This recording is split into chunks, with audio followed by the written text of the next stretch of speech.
23ನೇ ಪ್ರಶ್ನೆ.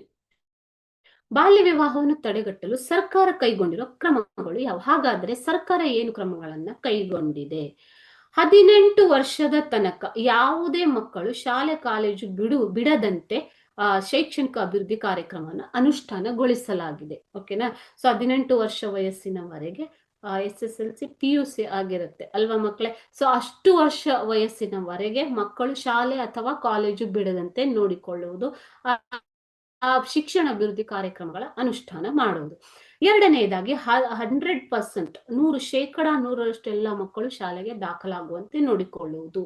ಮಕ್ಕಳ ಸಹಾಯವಾಣಿ 1098 ಸರ್ಕಾರ ಪ್ರಾರಂಭಿಸಿದೆ. ಇದರ ಮೂಲಕ ನೀವು ಯಾರೇ ಆದರೂ ಬಾಲ್ಯ ವಿವಾಹ ನಡೀತಾ ಇದ್ರೆ ಅದಕ್ಕೆ ದೂರನ್ನ ಸಲ್ಲಿಸಬಹುದು. ಆ ವ್ಯವಸ್ಥೆಯನ್ನ ಸರ್ಕಾರ ಮಾಡಿಕೊಟ್ಟಿದೆ. ಬಾಲ್ಯ ವಿವಾಹ ನಿಷೇಧ ಕಾಯ್ದೆಯನ್ನ 2006ರಲ್ಲಿ ಜಾರಿಗೆ ತರಲಾಗಿದೆ.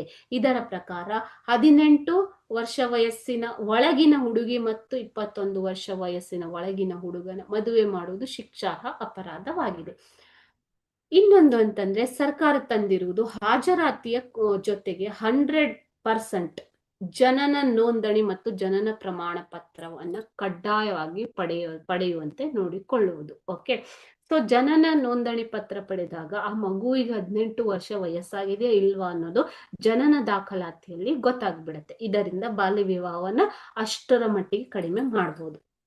ನೆಕ್ಸ್ಟ್, ಹೆಣ್ಣು ಮಕ್ಕಳ ಶಿಕ್ಷಣಕ್ಕೆ ಹೆಚ್ಚು ಒತ್ತು, ಬಾಲಕಿಯರ ಬಲವರ್ಧನೆ ಮತ್ತು ಸಬಲೀಕರಣಕ್ಕೆ ಸರ್ಕಾರ ಆದ್ಯತೆಯನ್ನ ನೀಡಿದೆ. ಹೆಣ್ಣು ಮಕ್ಕಳಿಗೆ 18 ವರ್ಷ ವಯಸ್ಸಿನವರೆಗೂ ಉಚಿತವಾಗಿ ಶಿಕ್ಷಣವನ್ನ ಕೊಡಲಾಗ್ತಾ ಇದೆ ಅಲ್ವಾ? ಸೊ ಆ ಶಿಕ್ಷಣಕ್ಕೆ ಒತ್ತು ಕೊಡುವುದರ ಮೂಲಕ, ಮಹಿಳಾ ಸಬಲೀಕರಣ ಕಾರ್ಯಕ್ರಮಗಳ ಮೂಲಕ ಸರ್ಕಾರವು ಬಾಲ್ಯ ವಿವಾಹವನ್ನು ತಡೆಗಟ್ಟಲು ಕ್ರಮ ಕೈಗೊಂಡಿದೆ. ಸರ್ಕಾರವು ಇದರ ಜೊತೆಗೆ 47 ಅಧಿಕಾರಿಗಳನ್ನು ಬಾಲ್ಯ ವಿವಾಹ ತಡೆಗಟ್ಟಲು ನೇಮಿಸಿದೆ. ಆ ಅಧಿಕಾರಿಗಳು ಯಾರು? ಸರ್ಕಾರಿ ಶಾಲೆ ಮುಖ್ಯೋಪಾಧ್ಯಾಯರು ಇರ್ಬೋದು, ಪೊಲೀಸ್ ಇನ್ಸ್ಪೆಕ್ಟರ್ ಇರ್ಬೋದು, ಅಥವಾ PDO ಗ್ರಾಮ ಲೆಕ್ಕಾಧಿಕಾರಿಗಳಿರ್ಬೋದು, ಪಂಚಾಯತ್ ಅಭಿವೃದ್ಧಿ ಅಧಿಕಾರಿಗಳು, ಇವರೆಲ್ಲ ಸೇರಿ 47 ಅಧಿಕಾರಿಗಳನ್ನ ಸರ್ಕಾರವು ನೇಮಿಸಿದೆ.